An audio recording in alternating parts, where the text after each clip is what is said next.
So who here likes to change their password on an arbitrarily regular basis? Anyone? You? So might not be the talk for you, because what I'm going to do is talk about how to get away from that. But first, a little bit about me. I have worked in IT and security for a number of years in a number of different roles. About the last 8 years has been primarily security, leading the security team at Pure Storage out in Mountain View, California. I also took a brief stint in the middle of that to go to law school, practice law and whatnot, which isn't too relevant, but it was interesting. And I volunteer at BSidesLV though.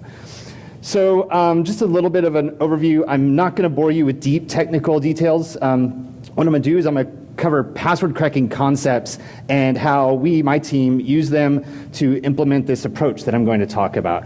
I'm going to provide an overview and a framework for how you can get started doing this exact same thing, and then go over how we actually implemented it, the results we saw, with a few specifics to get past the speed bumps. All of the slides and notes and scripts and some more hints are available on the GitHub page that's up, that's linked up there.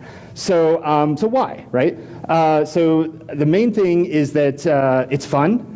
So many of us, I don't know how many blue teamers are in the room, but that's what my team does. We deal with incidents and events and fighting fires day in and day out. And when we're not doing that, we're often making people do things that they don't necessarily want to do, like change their password, like have their screen lock out when the screensaver pops on, things of that nature. So this is a way to get rid of that one thing by kind of being a hero and making people not do something that they don't want to do.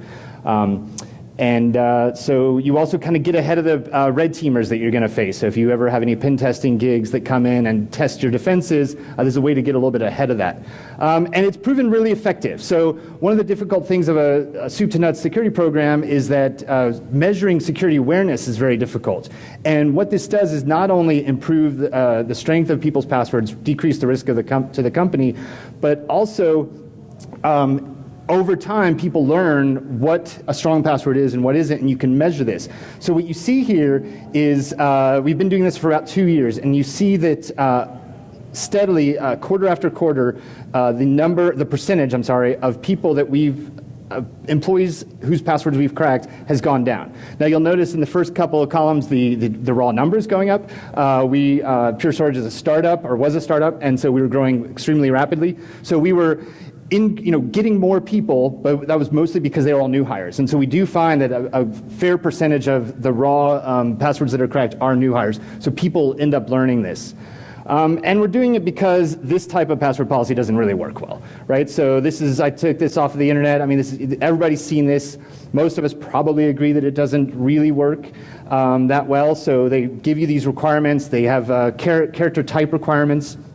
But at the end of the day, that password policy says the first one is not okay, but the second one is. And the reality is that both of those are just as easy to discover or guess as the other one. So there's no reason for that policy. It's not effective.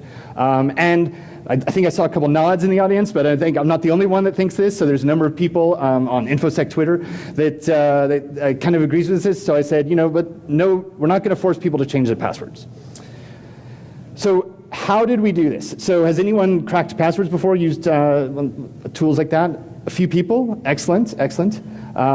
So my goal is to basically have you able to do this tonight, but there's a couple things that you have to prepare. So you've got to have some sort of CPU or GPU usage that you can use. So you've got to have an amount of raw horsepower, but I'm going to show you that it's not that significant. You need to collect some word lists or dictionaries or something like that. And this can be things like the stuff from Troy Hunt that he releases, or the latest note from Krebs. And so those are previously cracked passwords that have been released to the wild.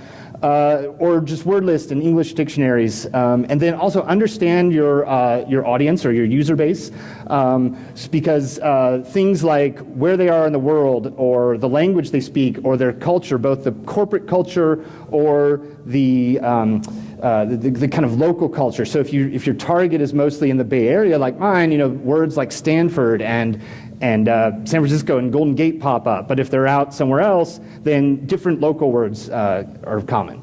And you've got to have some sort of tool. So these are a couple of them that I've used in the past. We landed on Hashcat for no more reason than I kind of started using it, wanted to use it, was in awe of the Hashcat team doing Crack Me If You Can at DEF CON. So we use that, but John the Ripper is equally good, and there's also a lot of cross-training there, so you learn one, you can kind of understand the rules very quickly in the other. And then one I've used in the past, it's quite a while ago, was Cain Enable. It's a Windows system, and this one was a lot of fun back in the day when all of our workstations were on the same collision domain, because it would sniff the traffic and actually pick the hashes up off the wire and just start cracking away. It's not really under development anymore, but it was pretty fun. So what we do is we spend about 7 days doing this testing process. And the first thing we do is extract the ntds.dit out of Active Directory using a live domain controller, but creating a shadow volume copy and extracting that out. Again, that procedure, step by step, is documented on the GitHub. So like get you going, you just need admin credentials and you're set. Or, red team it, Mimikatz, and that works too. And then we spend a couple days brute forcing up to 8 characters. And then a couple more days using word lists and rules, followed by some mask processing, which is like targeted brute forcing, followed up kind of around day 7 when we're starting to get diminishing returns and we feel like, I think we've got enough this quarter. We start sending out the notifications, tell people that they've got to change their passwords, and you've got 2 weeks to do it. So I'm going to go over each one of those a little bit. So the brute forcing one is, again, super straightforward. And the reason we do it is even though we've got a setting of, say, 9 characters in our Active Directory settings, the reality is admins can override that, right? And you may have legacy service accounts that are still being used or something along those lines. But the big occurrence is someone walks up to the help desk, says, hey, I need to change my password. Help desk admin right-clicks on their name, and they can type in anything, and they override the policy. We also use this, since it takes about 2 days for us to get through 8 characters of the key space, we also use this time to prepare the next steps. We might have in the last quarter discovered a new tool. There might have been a talk at a different B-Sides about, hey, I've got this novel approach, or someone had a new idea and they want to prepare that for their word lists and the rules.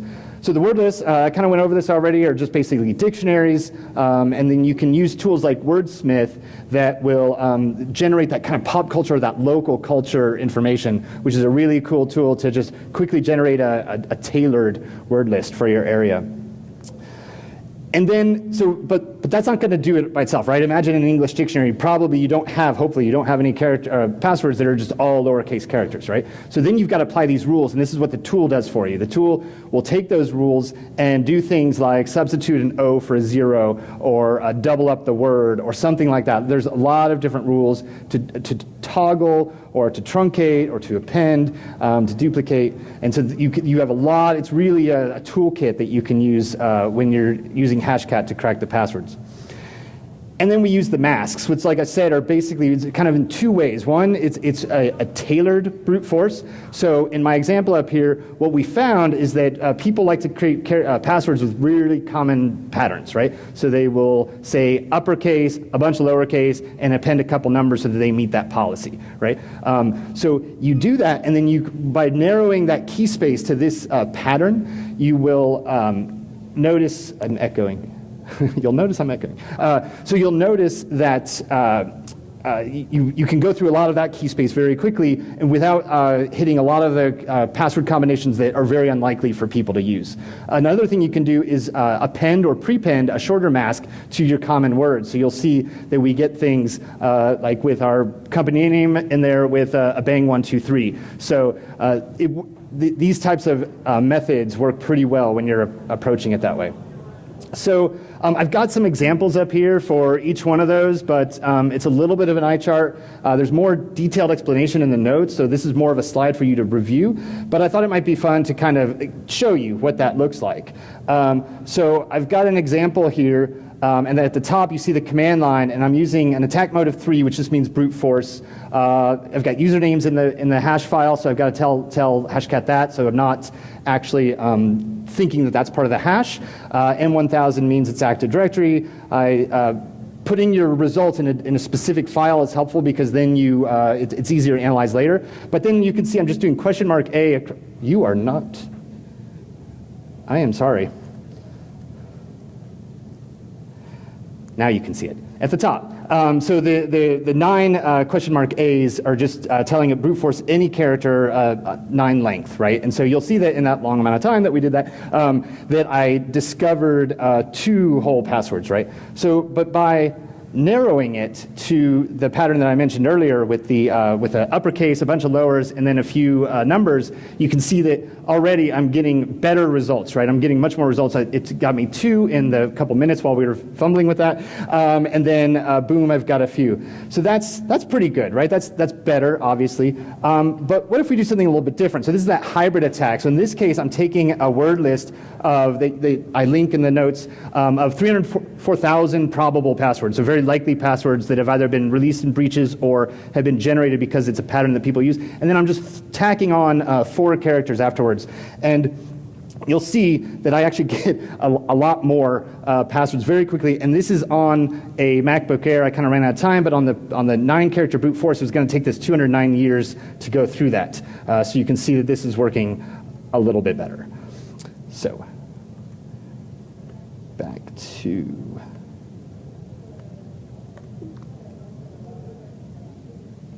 Okay, so that's how we do it, and then I'd like to show you what we've seen out of this. So one thing that we've seen is that you will find, and this is very evident from the test that I just ran, is that depending on the way you structure your tests, you can get diminishing returns very quickly. So it's very likely that if you put them in the right order, you will discover more than 50% of the passwords you're going to discover in about the first 4 hours or so of testing. And then the rest of the week, it kind of tapers off. Now that doesn't apply to us because we're starting with that brute force method, which is really a way to give us time to prepare the remaining tests. But that is how it ends up working, is you'll get a lot of it very quickly and then start slowing off.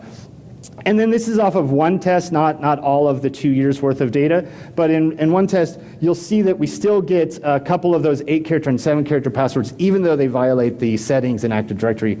So that's why we test those. And then, yes, the bulk is in 9 because that's what's required, but we even get some in the 12 and the 16 and 24 character range just based on those rules. We're certainly not brute forcing the 24 characters.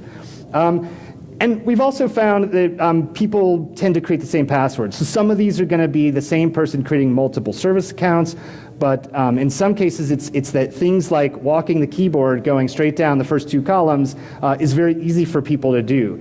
And this is data over the course of the 2 years aggregated and then figured out. And what you will also notice is that people really like to use corporate culture, at least for us, who we kind of bleed orange at our company, where 4 of the top passwords have the word pure in it, which is pretty funny.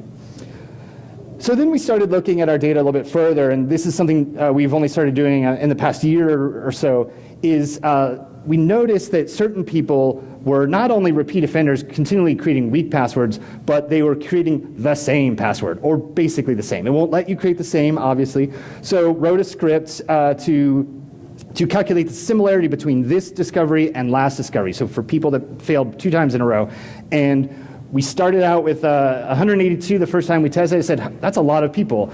And then we sent them a note. We sent them a separate email. We told them, hey, your password this time is X percentage similar to your last one of X, and we put their last password in the email, and that gets a visceral reaction, let me tell you. People are like, oh, aren't you the security guy? Like, how can you be putting the password in the email? That's totally insecure. Don't you know anything? And I say, yes, well, you're using the same password over and over again. You have to change this. This is not your current password, it's your previous one, and thirdly, you've got less than 2 weeks to change it. So I feel like the risk is minimized, especially if you do what you should do and create something fairly different. And to kind of demonstrate what that looked like, given two tests, in one quarter we discovered 805 passwords, the following quarter is about 490. Of those, 334 people failed both times, and then in that group, 138 of the people were of that 70% or so threshold. And let's be honest, like 60 or 50% is still pretty similar, but we're giving people a break here while we're training them to do this. And so the last thing that I kind of want to talk about is that passwords aren't the only thing, right? Like, I have all this stuff about passwords, we spend all this time, but it's certainly not the only thing protecting our network, right? We've got multi-factor authentication. I hope you do too. We've got a great blue team who's looking at the data and identifying anomalies like logins from different locations and other things that indicate that an account might be compromised or things of that nature. So we take all of those, and then we face the toughest challenge, because everything up to now was easy. Now we've got to convince our auditors that this approach works. And that can be a little bit daunting. And the biggest thing that I've found is that they say, we want to know the policy, and when they say that, they mean group policy out of Active Directory. And I say, no, no, no, no, no. That's not the policy. Our policy is super simple. It's published, it's signed by corporate leadership, and it says more or less, it's a little bit longer than this, but more or less says your password must be strong, it must not be weak, and if it's weak, you got to change it within 2 weeks. So that's what we say, and then it's got a little bit about the testing process and kind of stuff, which I just went through. And so we tell them that that's the policy. They say, well, we want to screenshot the policy. I'm like, cool, I gave you the PDF of the policy. You want a screenshot of it too? Because they don't get it. Like, this takes time and time again, but eventually you kind of convince them. We've convinced our auditors, we've convinced our customers that this works, and we've gotten past all of that. So with that, and a little bit of a hiccup, that is the presentation I had for you. Special thanks to Russell in the audience, who was my mentor for this, and without him, this would have been a jumble of misguided slides that were in no particular order. So I hope that worked for you, and I don't know if I have time, but I'm certainly open for questions. Yeah, got time. Saw you first. How'd you get management to sign off on this? So, two pieces. So one big piece was what I talked about. And so to me, it was actually easier to get management to sign off than internal and primarily external audit. So that is your biggest roadblock. It is very difficult to fight the kind of incumbent policy that's there. Inertia is a real thing, and it's a bitch, let me tell you. But I had a big leg up in that I came to this company to start the security program, and they didn't have much in the way of incumbent policies or inertia that I had to fight. I also had an extremely great boss who was very bought into this.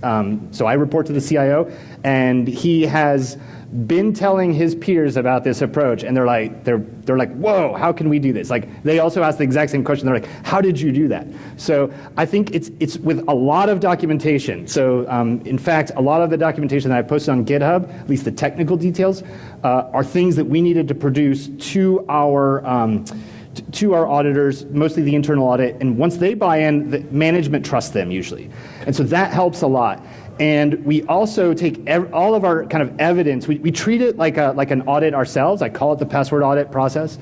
And we commit everything that we do, all the extracted passwords, the rules that we use, the word lists sometimes, all the masks, and we commit them to an internal Git repository that only the security team has access to, but we can provide that to the auditors if they really want to get into it. So far nobody's taken me up on that. They don't want to dig into that because I'd start talking hashcat and they're like, what? But that's how I did it. How do people actually deal with being told their passwords are crap? I mean, do they actually, react against it, or do they learn from it? They react in a number of ways. I mean, of course, the feedback you get is going to be mostly negative anyway. Most people don't just like, hey, this was great. But so there's a number of ways. So one, a big one, especially when we started this program, was, no, you didn't, right? You didn't crack my password. I don't believe you, right? That is the biggest one, and that's the fun one, let me tell you, because what they will often, we're a very open communication culture, and we communicate in Slack a lot, and so they will ask that in a public forum. So that's the fun one. So I don't paste their password, but I give them hints about why that I know it, right? So the example with the 1QAZ or ZXCVBN, I just say, well, what happens is it's easy for us to find passwords where people walk the keyboard, or give them a hint, and then in that case, the guy was like, oh, haha, I get it, changing my password. So that works. Like, I mean, you got to have a little bit of levity about it, so that's kind of my approach. The other thing is they think that they say their second reaction is, how do they phrase this? They say, do you have all the passwords in plain text, right? They think that like we've implemented a system because we built Active Directory or something. We've implemented a system where we're just writing their password to a text file or something, comparing that way. So we just tell them, no, we've got real systems and they do this and here's the process. So those are the primary reactions that we've gotten. Other than, and then the second one is the one I went through, the visceral reaction when I send you your password in an email. That is an interesting one, but it's been showing pretty good results. You mentioned the repeat offenders. Yes. I have them also. Yeah. How do you deal with those? Do you involve management and managers, or can you give examples on the ones that are lost causes? Yeah, so we might be implementing another thing, but so there's two types of repeat offenders. There's the ones that just keep making weak passwords, but they're different, right? And I didn't address that one. And primarily at the moment, we're giving them, or we're assigning them the web-based password training that nobody else has to take. So we're trying to do a security awareness program where it's minimal and you only get kind of fed or provided the training that you need or seem to need, right? So that it's not just like everybody's taking the same thing. So that's one of the approaches. We probably have to think about, now that we've got about 2 years worth, we need to start taking a longer view and seeing if there's anybody that's done it every time. We had one that was that he was fairly high up in the organization, and I don't know if we have the time to do this. We are still kind of a small company, so maybe. But one of our help desk professionals sat down with him. I mean, this guy he's way up there. Sat down with him, showed him how to create a good password, the tips and tricks that we've also published because he doesn't have time to read it, and he hasn't been caught again. So that has worked as well, but that obviously has a lot of time associated with it. All right. Big hand for Kevin. Thank you.